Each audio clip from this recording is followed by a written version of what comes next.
Bonjour YouTube, on est parti pour l'analyse numéro 6 du Silmarillion. On est dans le chapitre qui va traiter de Thingol et Melian.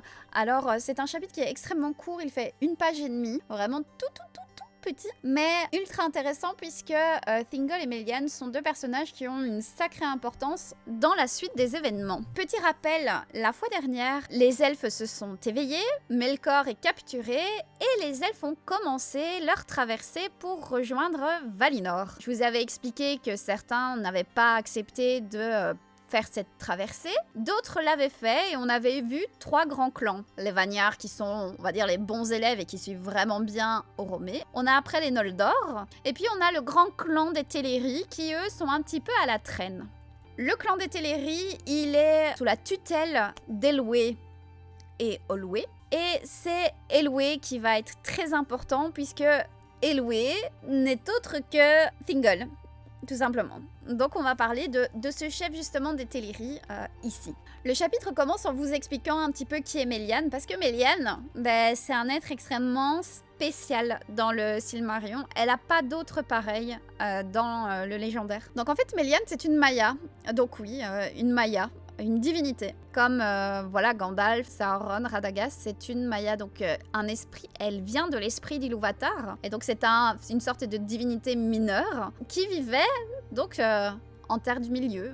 Enfin, voilà, en Valinor en tout cas. Là, surtout dans les jardins de Lorien. Et on nous dit qu'elle est parente de Yavanna Kementari. Donc Yavanna, la sorte de grande déesse des arbres. Pour rappel, hein, les déesses sont appelés Valiers au singulier, donc Yavanna, la Valier de la nature, quoi. Melian, c'est une Maya qui maîtrise les chants en chanteur et qui a enseigné au rossignol à chanter. Faut vous imaginer à quel point, en fait, Melian, c'est la plus belle voix possible. Et on nous dit qu'à l'éveil des elfes, elle va quitter Valinor et qu'elle va emplir le silence de la Terre du Milieu avant l'aube de sa voix et de celle de ses oiseaux. Elle va chanter, tout simplement, et le silence va être brisé. Les chants de Melian résonnent à travers le chant des rossignols. Ce qui va se passer dans ce chapitre-là, c'est que Elwë, qui est un peu à la traîne avec son clan des Teleri, en fait, va pouvoir à un moment rattraper un peu les Noldor. Et donc, il va pouvoir aller voir le chef des Noldor, qui est genre son meilleur pote, c'est Finwë. Et donc, Elwë part pour vite rencontrer Finwë. Et Elwë va s'arrêter dans la forêt de Nan Elmoth. Et là, il va entendre un son incroyable. Il va être enchanté par le chant des rossignols et la voix de Melian. Et en fait, il va en oublier son peuple. En fait, lorsqu'il voit Melian, il voit la lumière divine sur son visage. Et comme rempli d'amour, genre coup de foudre absolu, Elwë s'approche d'elle, lui prend la main. Et aussitôt, c'est comme un sort qui lui est jeté dessus. Et pendant des années, ils sont comme en transe, ensemble. En fait, ils restèrent main dans la main, dans cette clairière de Nan Elmoth, pendant des années, qui était mesurée par les étoiles qui tournoyaient au-dessus d'eux. Ce qui va se passer, c'est que le clan des Teleri vient de perdre son chef, ils ne le retrouvent plus. Donc ils vont chercher après, en vain, et finalement, certains vont partir en Valinor avec le frère d'Elwë qui est Olwë. Certains ne vont pas partir par loyauté envers Elwë, parce que ils veulent le chercher, et donc ceux-là, parmi eux, on a un certain Círdan, par exemple, qui par loyauté ne partira pas. Mais certains des Teleri vont quitter la Terre du Milieu, justement, avec Olwë. Thingol, il est un petit peu particulier, rappelez-vous, c'était un des ambassadeurs. Donc c'est un elfe qui a vu la lumière des arbres de Valinor lorsqu'il s'était rendu en tant qu'ambassadeur. Donc, ce qui fait qu'il a une sorte de supériorité. Les elfes qui ont côtoyé la lumière des arbres sont comme supérieurs. Et donc, il devient naturellement le roi des elfes du Beleriand, ce qu'on va appeler les elfes Sindar, les elfes gris. Et Thingol va devenir, donc Elwë s'appelle maintenant Thingol, voilà, qui veut dire le gris manteau. Et Melian devient sa reine, tout simplement. Ils vont s'installer dans la forêt du Doriath et vont fonder leur cité qui s'appelle Menegroth, qui veut dire les 1000 cavernes. On nous dit par Melian, la lignée des Ainur se transmet parmi les elfes et les hommes. Parce que de leur amour, à Thingol et Melian, va naître la plus belle de tous les enfants d'Ilúvatar qui fut ou qui ne seront jamais, c'est-à-dire, j'ai son petit symbole ici, Lúthien Tinúviel. Lúthien Tinúviel qui est donc à moitié elfe, moitié maya, et qui va avoir cette histoire d'amour avec Beren qui est un homme. Donc la lignée de Beren et Lúthien, elle est incroyable. Elle ronde descend de cette lignée, comme descend Aragorn. D'ailleurs, dans Le Seigneur des Anneaux, on nous dit justement que dans le passage où Aragorn soigne, en fait, c'est lié à ce pouvoir de guérison, cette magie, entre guillemets, reçue grâce à Lúthien depuis des générations. Donc en fait, c'est assez fou. Quels sont les 3 elfes ambassadeurs? Alors, tu as Ingwe, Finwë et Elwë. Ingwe, c'est le chef des Vanyar. Finwë, c'est le chef des Noldor. Et Elwë, c'était le chef des Teleri. Donc ça, c'était le résumé pour voilà, Thingol et Melian. On va passer un petit peu à l'analyse. Voilà. Comme je vous disais, hein, le chapitre de Thingol et Melian est extrêmement court, mais il nous présente 2 personnages majeurs qui vont être présents pendant une très grosse partie du Silmarillion. Et il faut savoir que pendant le chapitre de Thingol et Melian, mais aussi le chapitre suivant qui traite d'Eldamar et des princes des Eldaliers, Melkor n'est pas là. On ne parle pas de Melkor. Alors oui, Melkor, il est emprisonné là pour le moment en Valinor. Voilà. Ça ne veut pas dire que le mal n'existe plus. Hein. La Terre du Milieu, Arda est ce qu'on appelle Arda immariée, c'est-à-dire elle est blessée. Elle est déjà blessée par Melkor. Et donc, même si Melkor est emprisonné pour le moment, la Terre du Milieu a été souillée dans tous les cas. Donc gardez bien ça en tête. Pourquoi il change de nom ? Parce qu'il devient le roi des Sindar. Donc les Sindar, c'est ce qu'on appelle les elfes gris. Et Thingol, c'est son nom de roi des Sindar, tout simplement. Elwë, c'était quand il était encore roi en fait, le chef, on va dire, des Teleri. Et quand il reste en Beleriand, qu'il épouse Melian et devient le roi des elfes du Beleriand, son nom change. Donc les personnages vraiment très importants, hein, c'est Melian et Elwë Thingol. Donc voilà, je vais dans la mesure du possible essayer de bien dire Elwë quand il est encore Elwë et Thingol quand il est Thingol. Mais potentiellement ma langue fourche, mais c'est la même personne. Si vous vous rappelez, le 2e chapitre qu'on a analysé dans les émissions d'analyse, c'était la Vala Quenta. Et à l'intérieur, on nous avait raconté donc certaines divinités, voilà, des Valar, mais on nous avait aussi présenté des Maiar. Melian était parmi eux, justement, comme étant un des noms, je vous avais dit qu'il ne fallait surtout pas oublier, parce que elle allait avoir un rôle très important, et de fait, là, elle entre parfaitement ici. On ne sait pas son rôle dans l'ascension, la création, ni dans la chute des lampes, ni dans la formation des arbres. On ne sait pas ce qu'elle a fait. Ce qu'on sait, c'est qu'elle est fortement liée à 2 Valar. Attention, là je vous dis de faire attention. Elle est parente de Yavanna, donc elle est parente. Mais elle est la vassale de 2 Valar, de Vanna, qui est la gardienne de la jeunesse, hein, et qui est l'épouse de Romé, et de Esté, qui est, si vous le voulez, la guérisseuse, la pourvoyeuse de sommeil. Voilà. Donc, sans doute que Melian devait être en Valinor, hein, quand il y a eu les arbres, etc. Quand ils ont été créés, elle devait sans doute être parmi eux. Si vous voulez, comment vous expliquer ça? Donc, elle est liée à Esté et Vanna. Et pourtant, quand vous regardez Vanna et Esté, si vous mettez toutes les informations qu'on a les unes à côté des autres, Melian est tellement plus importante qu'elle dans l'histoire de la Terre du Milieu. C'est assez hallucinant de voir que Vanna et Esté, qui sont des Valières, se retrouvent mentionnés et que Melian ait un rôle si important parce que justement elle l'est en Terre du Milieu et va avoir un impact sur les événements. Alors Melian, elle est tranquillement dans les jardins de Lorien, donc en Valinor, adorée pour ses chants, etc. Quand elle chante, c'est un événement vraiment, et tout le monde, même les Valar, s'arrête pour l'écouter. Même l'eau des fontaines va s'arrêter.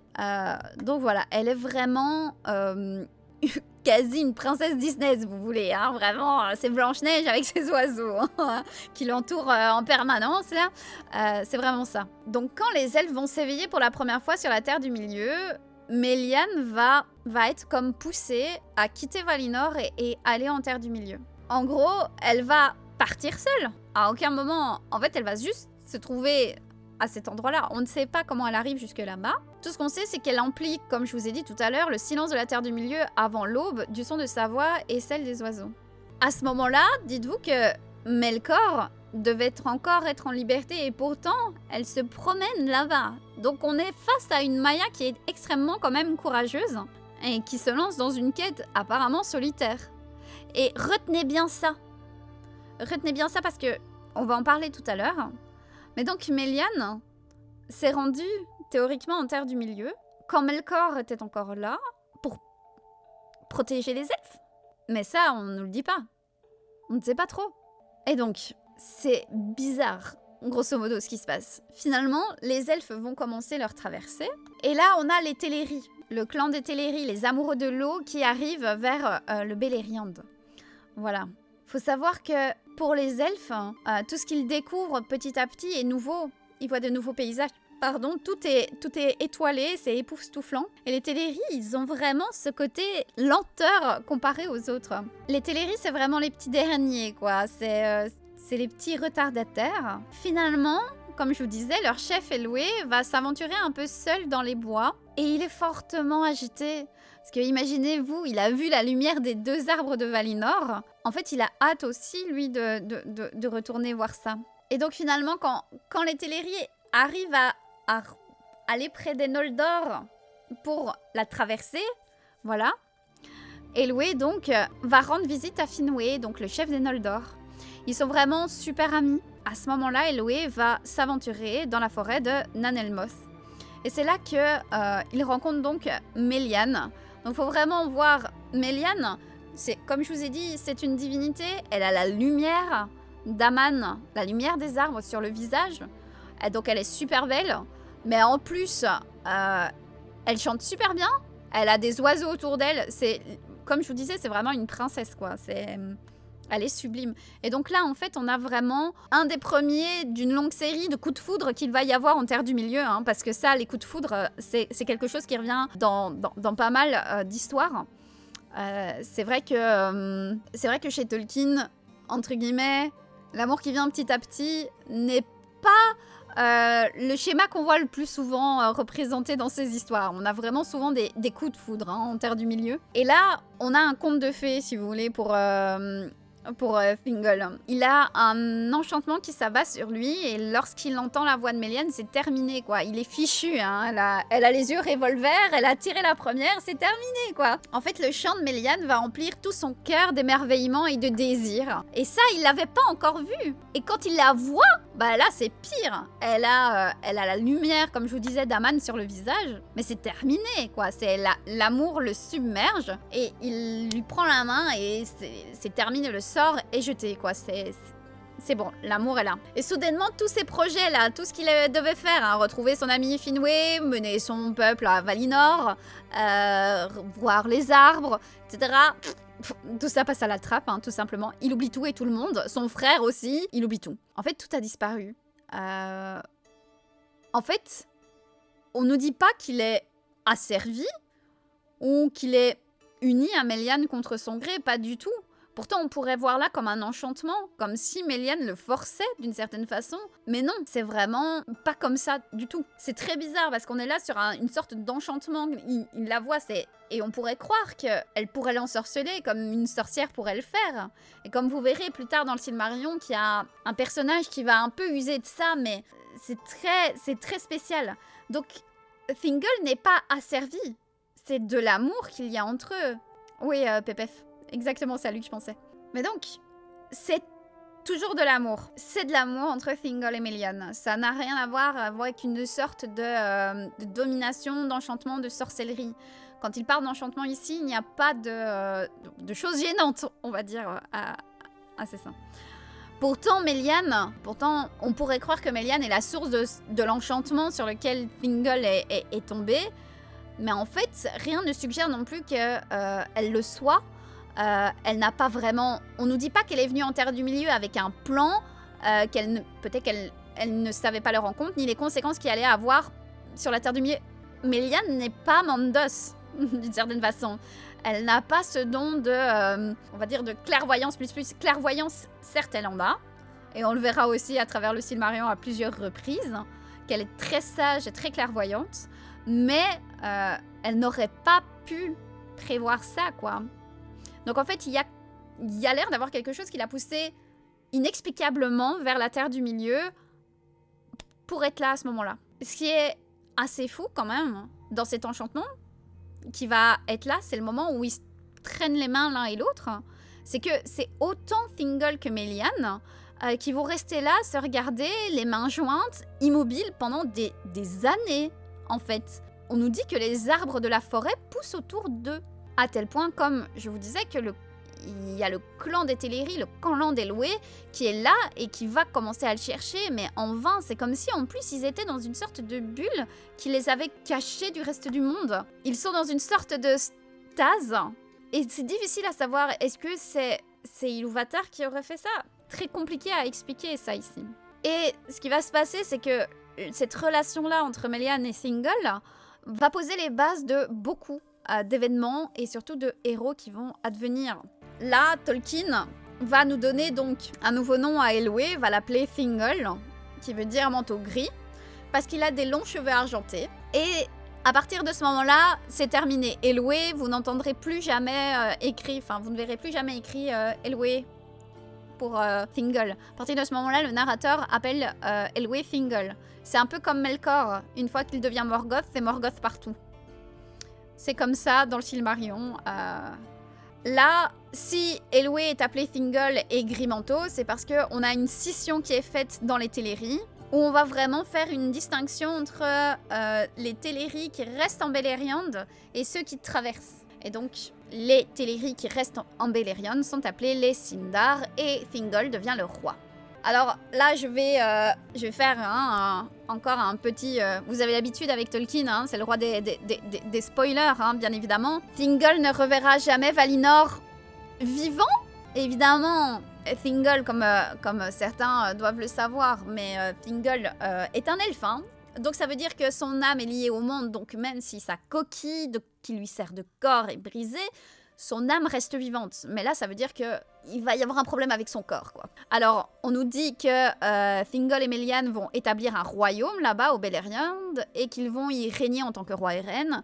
Oui, le royaume de Thingol et Melian, c'est le Doriath. Leur capitale, c'est Menegroth, donc la ville, les 1000 cavernes. Et on nous dit aussi que ces deux-là auront un enfant qui sera le plus beau de tous les enfants d'Ilúvatar qui ait jamais existé ou qui existera un jour, Lúthien Tinúviel, qui est le plus grand héros de Tolkien, pour moi. Voilà, ça reste, si vous voulez en discuter, mais pour moi c'est le plus grand héros de Tolkien, Lúthien.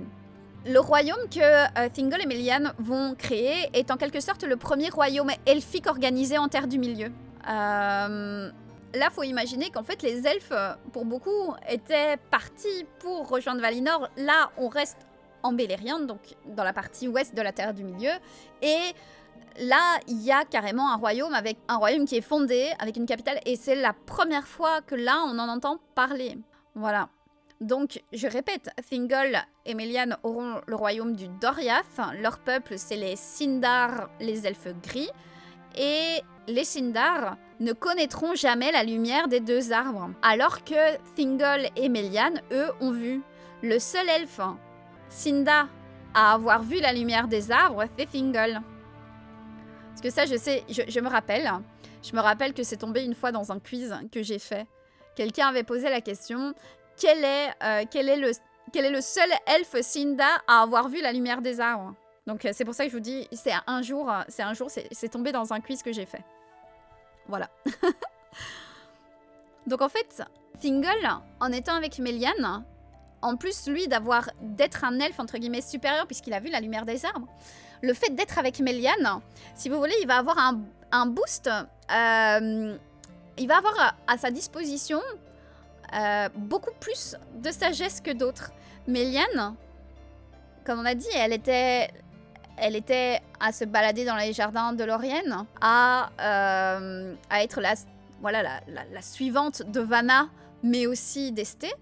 Donc c'est quelqu'un qui a une grande sagesse aussi. Et le truc, c'est que Thingol, est-ce qu'il va profiter de la sagesse de Melian? Ça, on le verra. Mais faut imaginer quand même que on a là un très gros point qui devrait donner un gros avantage à Thingol, c'est que sa femme est une divinité. Et ça, c'est important pour la suite, parce que Melian va, comme je disais, avoir un sacré impact et va pouvoir, on va dire, impacter les événements. Bon, Thingol aussi, mais Melian va pouvoir, en tout cas, user de sa sagesse et de sa sorte de magie pour protéger d'une manière ou d'une autre ce qu'elle peut.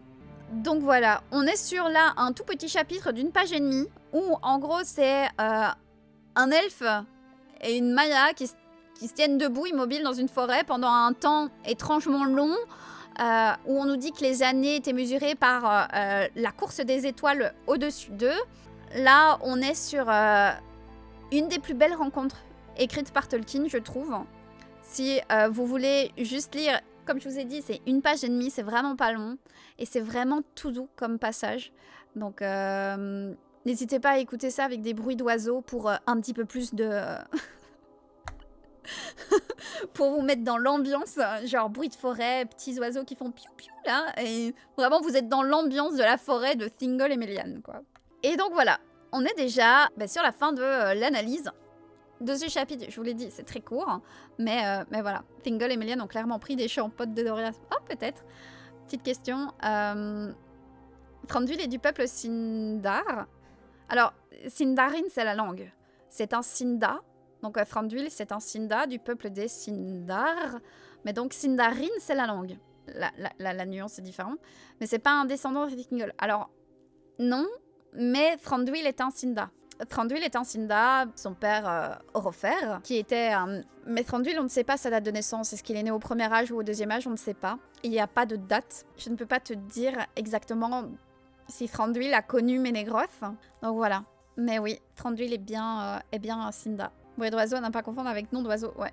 Pas de petite histoire éditoriale? Si, je vais faire l'histoire éditoriale. Je lis vite juste vos questions là. Melian n'a pas rencontré Oloring dans les jardins en Valinor. Potentiellement Zozomalis. Potentiellement. Pourquoi on dit que les Morikwendi sont ceux qui n'ont pas vu si ce ne sont pas les seuls? Les Morikwendi, ce sont ceux qui ont refusé. Dans les... Tu as, en fait, vraiment... Les Sindar, comme eux, étaient partis pour... Les Morikwendi, si tu veux, c'est les elfes de l'obscurité. Ils n'ont jamais vu la lumière des arbres. Mais c'est ceux qui, en fait, font partie des avaries qui ont refusé le voyage. Les Morikwendi n'ont pas vu la lumière. Et les Sindar, comme ils étaient partis pour la voir et qu'ils ont côtoyé Thingol, c'est pas vraiment, tu vois, les elfes qui étaient en mode on refuse et on ne veut pas voir la lumière, tu vois. C'est... Ils ont côtoyé Melian quand même. Donc ils n'ont pas vu la lumière. Mais ils ont un lien avec elle. Je sais pas si tu comprends ce que je veux dire. C'est pas noté là, mais tu vois, c'est ceux qui restaient en Beleriand. C'est... En fait, c'est très compliqué. Dans les Teleri, t'as les Nandor. Et les Nandor, eux, sont considérés comme des Morikwendi. Parce qu'ils ont arrêté... Ils faisaient partie des Teleri, mais se sont arrêtés avant les montagnes de brume. Alors voilà. Ils étaient psychologiquement pas loin de la lumière. Oui, non, je comprends Tolkien Tommy.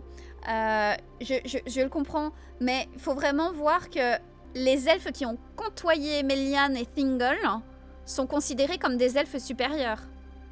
Thranduil, Orofer, même chose que Amdir et Amroth quand ils vont arriver en Lorien, ce qui deviendra plus tard la Lothlorien. Les elfes qui vivent là, qui sont des elfes des Morikwendi, voient la supériorité et acceptent qu'ils deviennent leur roi. Mais c'est ça en fait, ils sont gris. C'est parce que dans leur obscurité, ils ont côtoyé la lumière via Thingol et Melian. C'est vraiment ça. C'est pour ça qu'ils sont ni dans l'obscurité pure, c'est là toute la subtilité. C'est là toute la subtilité des Sindar. C'est que, comme je disais, c'est des elfes supérieurs. Pas comme les Noldor, pas comme Galadriel. Galadriel, elle est la plus forte, quoi, possible au 3e âge. Elle est... elle écrase tout le monde, hein. C'est pas pour rien que Sauron la craint. Elle les éclate tous, hein. Mais les doigts dans le nez. Son mari, Celeborn, c'est un Sindar. Donc c'est pas non plus... C'est un elfe qui a côtoyé Thingol et Melian. Tout simplement.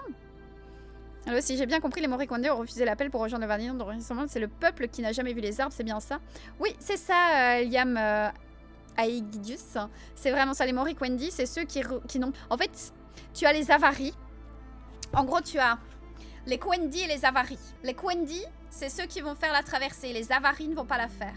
Et parmi les Avaris, tu as une sous-catégorie où on te dit... Enfin, que n'ont pas vu la lumière. Et finalement, dans les Morriquandi, tu as des elfes qui avaient accepté la traversée, qui viennent se rajouter, enfin qui étaient considérés comme des Quendi, qui viennent se rajouter parmi les Morriquandi, qui n'ont pas vu la lumière. Donc en fait, t'as vraiment... C'est compliqué. Hein. Leur légitimité est tirée de cette proximité avec la lumière. Exactement, Hilarion. C'est grâce à la proximité avec Thingol et Melian que les Sindar sont supérieurs aux autres Morriquandi. Donc aux elfes qui n'ont pas vu la lumière. Donc comme les elfes sylvains, hein, qu'on appelle les Nandor. Mais c'est compliqué, hein, Liam. C'est compliqué. Là, c'est raide quand même. Je sais. C'est pour ça qu'il ne faut pas hésiter à poser la question. Si je peux. Vu que le Beleriand est inspiré de Brocéliande, au moins pour le nom, est-ce qu'on a des textes qui tendraient à faire penser que le personnage de Melian est inspiré de celui de la Dame du Lac? Non. Non, parce que les seuls textes liés à Brocéliande de la part de Tolkien, c'est lié à la matière de Bretagne et c'est Galadriel qui est plus prise comme une dame de La Fontaine. Donc les faits que tu vois dans les textes qui sont liés, enfin les sortes de sorcières fées, là oui. Là oui. Galadriel est plus une sorcière inspirée des contes celtiques de Bretagne et Brocéliande. Tout ça est expliqué dans l'analyse du Led à Otrou-Itroun, si tu veux. Mais Melian n'est pas inspirée de la Dame du Lac et... Ah... Non. On parle pas trop de ça, s'il vous plaît. En gros, il y a ceux qui ont vu les arbres en vrai, ceux qui ont vu la lumière indirectement à travers Melian et Thingol, et ceux qui n'ont qu'un lien avec la lumière. C'est ça, Zozomalis, c'est ça. Hein. J'ai commencé du coup la traite de l'ozo, ça n'a rien à voir en termes de lyrisme, c'est bien plus fluide, je suis encore au début avec des chouettes formules françaises désuètes, c'est intéressant, j'imagine que c'est pour faire écho à des formes d'anglais anciens. Oui, totalement. Je sais plus si tu l'as dit, mais il n'y a pas un nom pour les elfes qui n'ont pas voulu faire la route vers l'ouest. Ceux qui refusent, refusent. Tout est noté là. Hein. Je vais reprendre, comme ça ce sera plus simple. Voilà. Ça, voilà. Ceux qui refusent, c'est les avaries, tu vois. Voilà. Les avaries. Donc il faut pas hésiter à tout le temps aller voir votre schéma, là. Voilà. Pas de soucis, Elro. Repose-toi bien. Merci. Je suis à la partie éditoriale. On va passer à la petite histoire éditoriale. Franchement, Richie, si tu dois retenir un mot, enfin, si tu dois retenir, retiens juste les Noldor et les Sindar. Retiens juste. Si tu sais plus ou moins ces clans-là, t'as vraiment les deux clans dont on va parler le plus, en fait. L'image est sublime à gauche. Mais c'est de mon artiste préféré, c'est de Breath Art, qui est chinois, il est incroyable. Je passe mon temps à jongler avec les cartes du premier âge, les annexes, les noms et les arbres. Ah, mais ça, Liam, on l'a tous fait. On l'a tous fait. Ok, bon, on va passer pour une petite histoire éditoriale. Et là, je vais vous demander de vous accrocher. Parce que, alors que ce chapitre est tout petit, vous allez voir qu'en fait, Thingol et Melian, vous ne devez... Franchement, ce que je vais vous dire, c'est pour votre culture. Ne retenez pas ce que je dis ici. Vraiment, c'est pour votre culture. Mais dites-vous que va falloir s'accrocher un petit peu. Parce que là, ça va être quelque chose. Donc en gros, Thingol et Melian, c'est des personnages qui sont là dès le départ. Dès le départ, quand Tolkien commence à écrire la base, les esquisses de ce qui deviendra le Silmarillion, dans les Contes perdus, on a Thingol et Melian. C'est notamment dans le conte de Tinouviel qu'on a ça. Dites-vous que dans les contes perdus, Thingol et Melian vont avoir plein de noms différents. On a, pour Thingol, on a Tintoglin, Linwe Tinto, Tinwelinto ou Tinwelint. Alors que pour Melian, on a Tindriel, Wendelin, Gwendeling et même Gweniel. Le récit est quand même fort similaire. Et ça, c'est que pour les contes perdus, hein. C'est que pour les contes perdus. Comment ça s'écrit? Ça, c'est pour... le premier, c'est pour Thingol. Et voilà, ça, c'est pour Melian. Le récit est assez similaire à celui du Silmarillion, hein, dans ces versions-là. Il y a des petits détails qui changent. Là, par exemple, il nous est dit que Tinwelint, donc c'est-à-dire Thingol, reste debout pendant de nombreuses années à écouter les rossignols avant de reprendre ses esprits. Et puis finalement de retrouver Gwendoling, c'est-à-dire Melian, qui s'éloigne d'abord de lui en dansant, comme le fera sa fille, enfin leur fille, lorsqu'elle rencontrera Beren, plus tard dans une des versions. Là, on a Thingol qui va suivre et puis va tomber dans un long sommeil. Et c'est pendant ce sommeil-là que les elfes vont partir pour Valinor. Dans ce passage-là, on a Thingol qui est bel et bien un ambassadeur, hein, de Valinor. Dans les contes perdus, on voit aussi que Tolkien n'avait pas tout de suite imaginé que, ben voilà, Thingol et... Enfin, à ce moment-là, il s'appelle pas Thingol et Melian, hein, parce que c'est Wendelin et Tinwelint, hein, voilà. Donc j'essaye de vous dire Thingol et Melian, mais c'est pas les mêmes noms. Ne les a pas mis comme les personnages, on va dire, aussi élevés, aussi puissants que ce qui vont devenir plus tard. Melian est quand même ce qu'on appelle une fée des jardins de Lorien. Elle est aussi, voilà, une sorte d'enfant des dieux, voilà, de Valar, mais elle possède bien moins de pouvoir et de prévoyance que la future Melian. On nous dit qu'elle est vêtue de vêtements vaporeux, plus beaux encore, d'un noir pailleté et d'une ceinture argentée. On a, dans d'autres textes, à certains moments, des informations. Par exemple, on sait que Thingol est relativement pauvre et qu'il est avide de trésors et qu'il n'hésite pas à recourir à la ruse ou à l'escroquerie pour les avoir. Donc en fait, Thingol est un sale elfe, voilà. Dans les laits des enfants de Húrin, Thingol est mentionné en possédant une grande réserve d'armure elfique. Et finalement, c'est dans le lait de Leithian, donc la version poème, écrit vers 1925, que Thingol devient le seigneur des 1000 cavernes et qu'il possède de grandes richesses.